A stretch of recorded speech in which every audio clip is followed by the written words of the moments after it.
Hello? Hello. Hello? Hello, and welcome once again to Down the Line with me, Gary Bellamy. Yes, we're back. Now, I know we've had our detractors, like all groundbreaking things throughout history have had. Some people have been very angry, but often that's a reaction that takes place when you don't understand something. Some of the criticism has been very hurtful, but I'm used to it. I've been doing it for years, and I've got a very broad back and lots of awards, and I've also had a little bit of counselling. But I am back, and I'm here to stay. So why don't you give us a call on 0800 068 7060 or email me, Gary Bellamy, defiant as ever, at downtheline@bbc.co.uk. War. Is it a good thing or a bad thing? You know, a lot of people say that we're anti-war. We all say we're anti-war. But is there something to be said for war? Does it have a purpose? Well, a new book out this week, War, What Is It Good For?, tries to put forward the case for war being a positive force in the world. We'll be talking to the author and hopefully getting some of your opinions on that. And chocolate. Has it all got too serious? What with all these fancy brands around now with 70% cocoa solids and organic whatever, fair trade beans and weird flavours, has it taken the fun out of chocolate? I like a nice bar of dairy milk myself. Maybe you think differently. Call in and let us know. And toothpaste, has it gone too far? When I was growing up, you had, I don't know, mint toothpaste, and that was it. Then they invented the striped toothpaste, right? And now we've got gels, tooth whitening pastes, organic, menthol. Where will it all end? Call in and tell us what you think on 0800 068 7060 or email on downtheline@bbc.co.uk. OK, down the line from America now, we've got Professor Tom Wiley, who has written a controversial new book on war called War, What Is It Good For? Tom, welcome to Down the Line. Good day, sir. Now, what exactly is this book all about? Well, I am a warologist, and I make no apologies for the fact that I am a wholehearted and total supporter of war. So your book's called War, What Is It Good For? What is war good for, in your opinion? Well, as I've stated already, I am not anti-war. War can be seen as a natural force, and a force for change, a force for good, a force for growth and innovation. War can be entertaining. It can also... In what way can war be entertaining? Well, I mean, just look at the movies. Look at the way that Hollywood has exploited war, conflict, battle. That's true, and even computer games. Absolutely. I mean, these days you've got children fighting World War I, World War II. They're fighting lots of wars. I mean, do you think... It's an excellent training ground for the soldiers of the future. War, I would contend, is a crucible in which men can find out if they really are men. But do you think that... Sorry, can I make one more point Of course, here? We have an almost inexhaustible supply of surplus young men who are prone to acts of mindless violence. Well, why not pit these mindless men against one another and allow that violence to flourish unchecked? Do you think so? You really think... Why not? I don't want to encounter these people on the street. Why don't we remove these unsociable elements and put them where they can really express themselves violently and brutally? So they get shot? Absolutely. One brutal young man against another brutal young man. It's been going on since time began. And I feel that we have become effeminized, and that in the past we would quite happily go to war with another country, and so forth and so on. Well, we still go to war with other countries now quite happily. We don't do it with the same sort of panache, and so forth and so on. We have a glorious martial history, and I don't think we should be ashamed of that. It's not something we should brush under the carpet. Do you think we should get it out in the open? Come on, there's your camp, there's my camp. Okay, guys, let's have it. Bang. Do you think that war is inherent in all of us? Do you think there'll ever be a day where we don't fight anymore? Do you believe there will be a day of peace on Earth? Gary, let me say something to you. I would love it if we were a peace-loving species, but I don't believe we are. I think Homo sapien has always been moved to violence, and my only concern is that in recent years we've been fighting the wrong people. Well, let's look at it. You're a warologist, yeah? I am indeed a warologist. If we were going to go to war now with somebody, who would you go to war with, and why, and what benefits would we get? Right. If, like me, you enjoy a long, drawn-out war of attrition, then I would pick somebody like the Germans or a very tricky foe in the form of the Southeast Asians, generally. If you want an easy time, of course, it's the Italians. Right. I mean, plucky little Denmark has a history, a martial history, but these days, 3 days maximum, overrun the whole place. Do you think we could have a war in 3 days and win somewhere? Denmark, a cinch.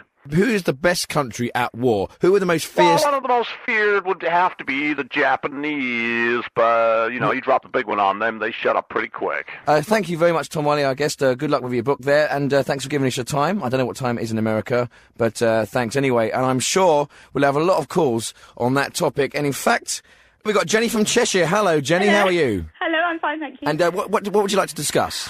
I just wanted to pick up on the point that you made about people thinking that chocolate's been taken too seriously. Yeah. Yes, and I just like to say, well, I don't think it is at all, because I think chocolate's a very emotive part of people's lives, and I think it should be taken seriously, and I think it should be celebrated. And I think the more chocolate there is out there, and the more chocolate-related activities and events, I think the better. Do you eat a lot of chocolate yourself? Yes, I do. I would consider myself a chocoholic. I'm a member of the Chocolate Society. Right. I mean, you know, we don't say that people take wine too seriously, or being a connoisseur of something like single malt whiskey or something like that. And you know, the Chocolate Society is nothing really different. It's about celebrating this fantastic substance. And tell me, what's your favourite kind of chocolate? I'm a big fan of milk chocolate. Yes. Dark chocolate would be in my kind of more sensual moments, I suppose, because dark chocolate is really for the romantics and the passionate people. Yes. And white chocolate, I think, is more... more for belly dancers, really, isn't it?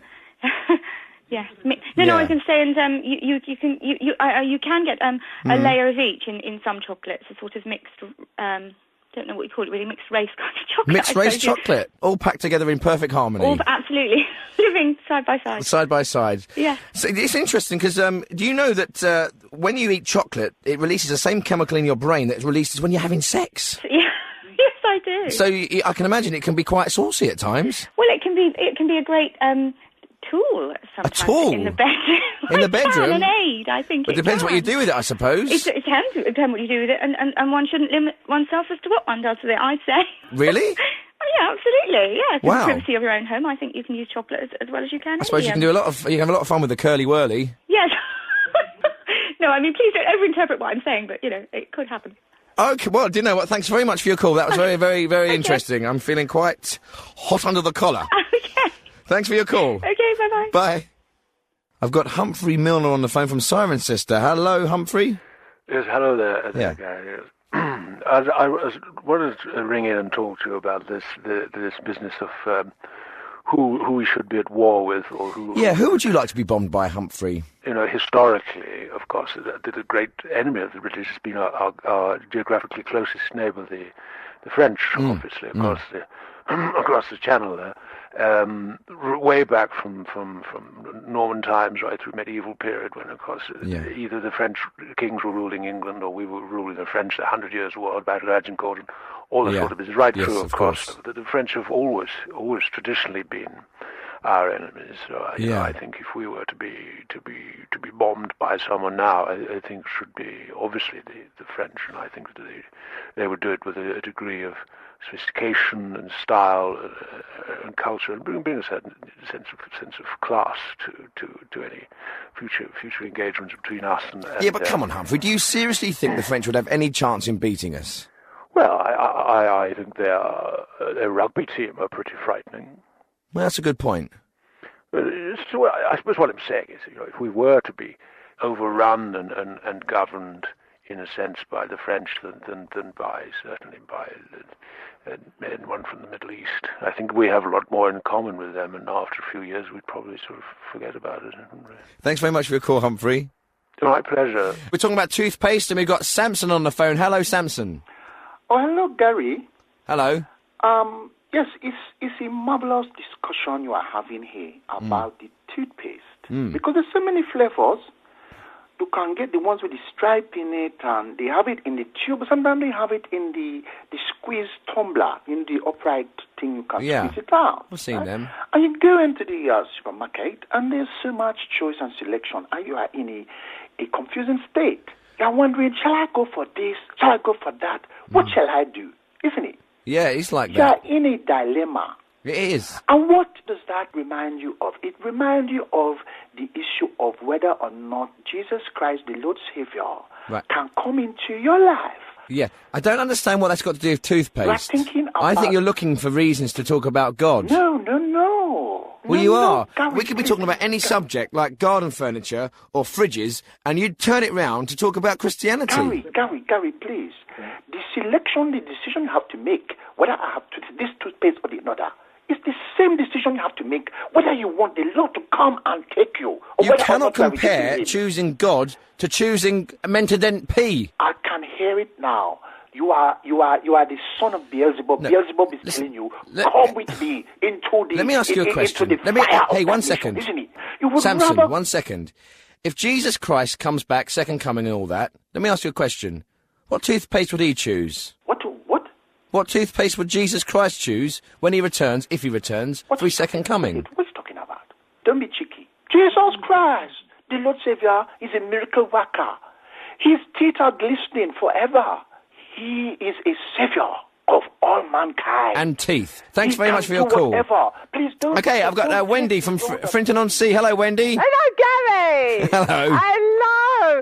Listen, right? I've been listening to your show for weeks. I love it. You really are a silly basket. You're Yeah. a silly basket, aren't you? Oh, You're I know, a I know. silly basket. I know. But I was thinking about toothpaste. Yeah? I've never brushed my teeth. No, not one day it's gone past and I brushed my teeth. Never do me any harm. Never do me any harm. Well, how many teeth have you got? 4.5. You've only got 4.5 teeth. How can you have half a So they're tooth? beauties. They are beautiful. They are really, really beautiful teeth. Right, well, thanks very much for your Little call. pearly white. All right, lovely. Thanks for your I'm call. grinning at you now, you silly basket. Okay, my next call is Polly Jones from Epping. Oh, Hello, hello. Hello, Polly. Hello. What we're talking about war, yes? Yeah, yeah. Who do you think we should go to war with?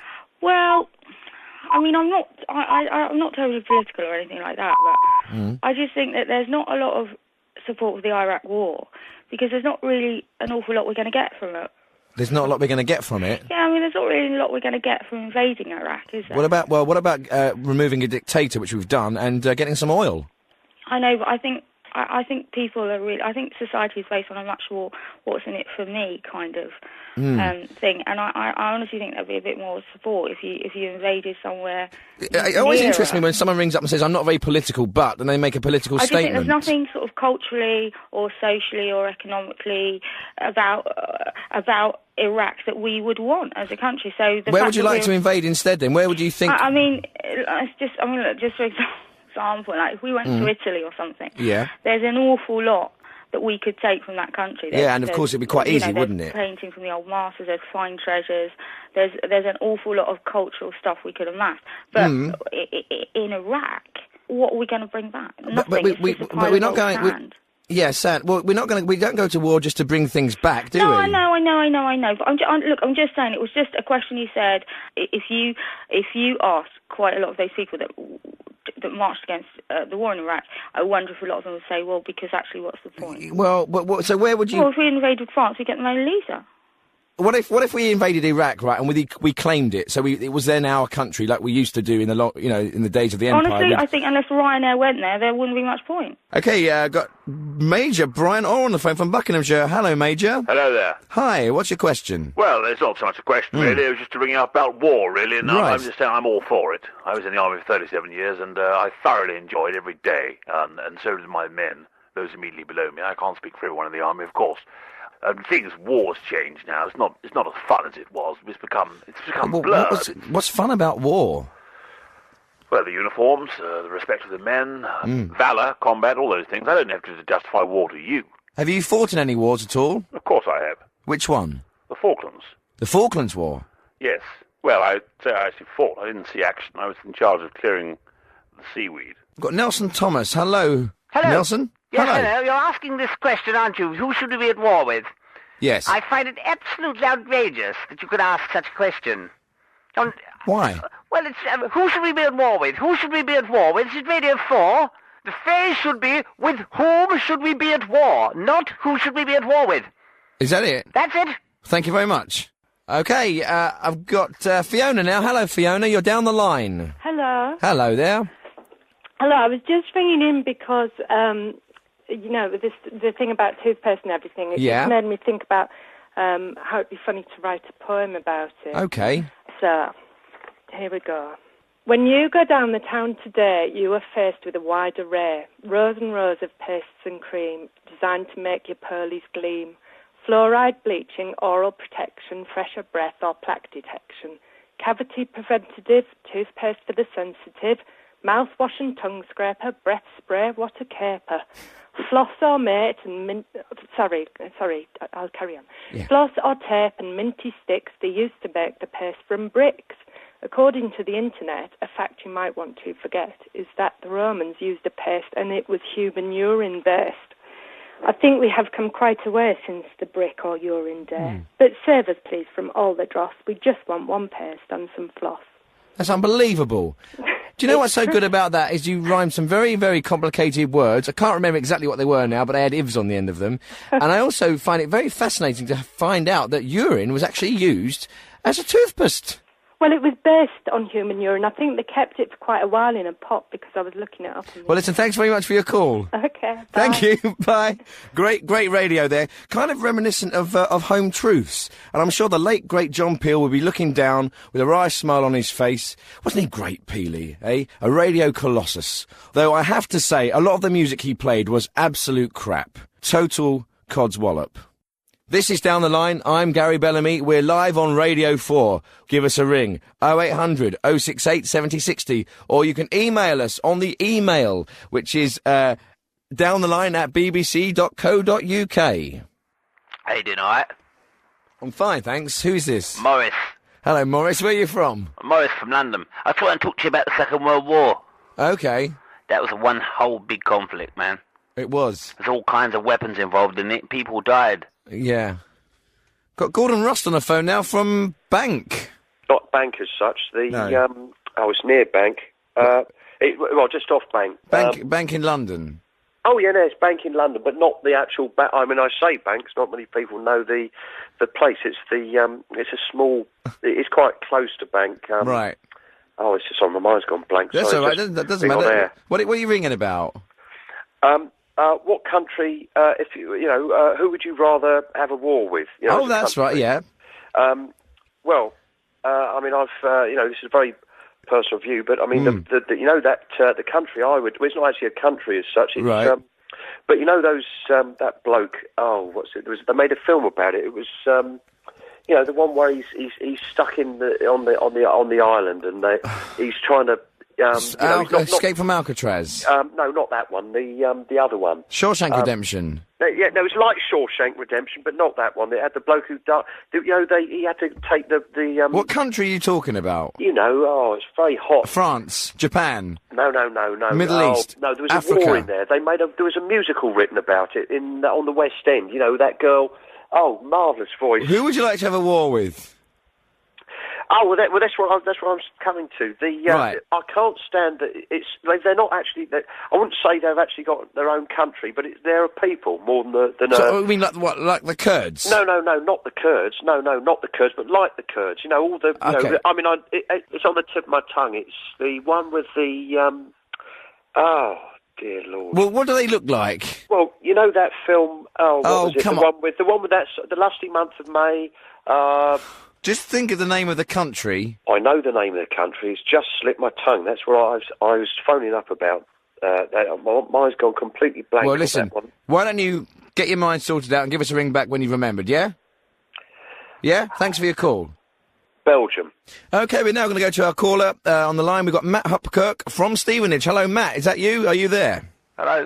My mate reckons that they're bringing out a new box of chocolates called Equality Street, right? Where they have black chocolates, white chocolates, and I don't know, little disabled chocolates. That's just mad, Gary. Do you think? I think it's a good idea. Oh, come on, that's just political correctness gone mad. Oh, but listen, it's great. I think it's a good thing, don't you? Really? No, all that PC stuff, that's political correctness gone mad. Yeah, but listen, political correctness has been around for a long time now. You must be used to it. I don't mind. If the chocolates taste nice, I don't mind. I just think it's political correctness gone mad, isn't it? Well, thanks for your call. I'm sure we'll have a lot of opinions on that. OK. Hello. Hello, Gary. Yes. I've got an opinion about the chocolate thing. Is chocolate taken too seriously? Shut it!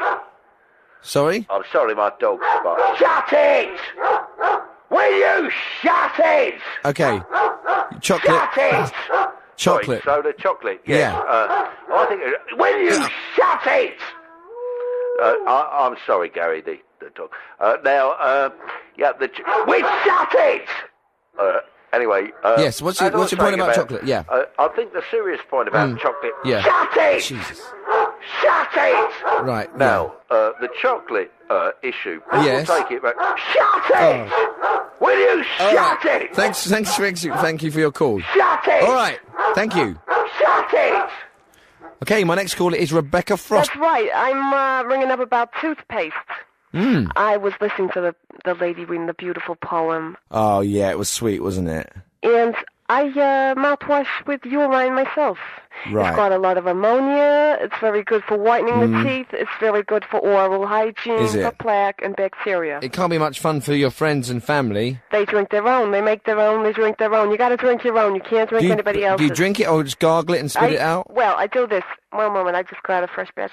What? You're actually doing it now? Right, we are breaking boundaries here on Radio 4. On Down the Line, there is a woman gargling urine live. Okay, I get the idea now. Thanks very much for your call, Rebecca.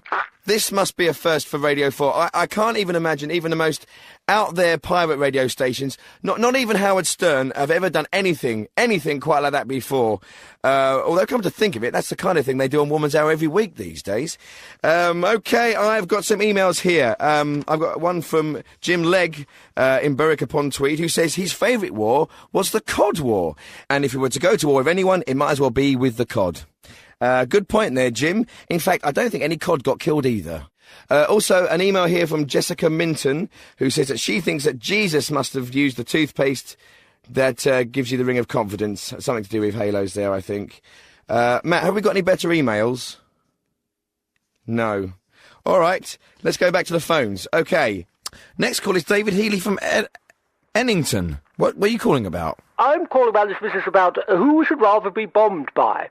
Which I think is absolutely ludicrous thing. You know, if we were going to be bombed by someone, surely we wouldn't want it to be someone who could do it well, like the Germans. Like, it's absolutely ridiculous. I would say if we were going to be bombed by someone, we should be bombed by someone who actually wouldn't be able to make a very good bomb at all. You know, that's a good point. Not one of the civilized countries. I think, you know, I would say, I would have said in the past, I would have said Hong Kong or Korea, you know, made in Hong Kong or made in Korea used to be a sign, but these days these countries are doing extremely well. They're doing better than us in their manufacturing. We would not want a bomb from Korea on our doorstep. Exactly. So not I would today. say, you know, where would you say you want a bomb that's not going to go off, don't you? You want a bomb that actually isn't going to work very well. And I think, obviously, one would choose Nigeria.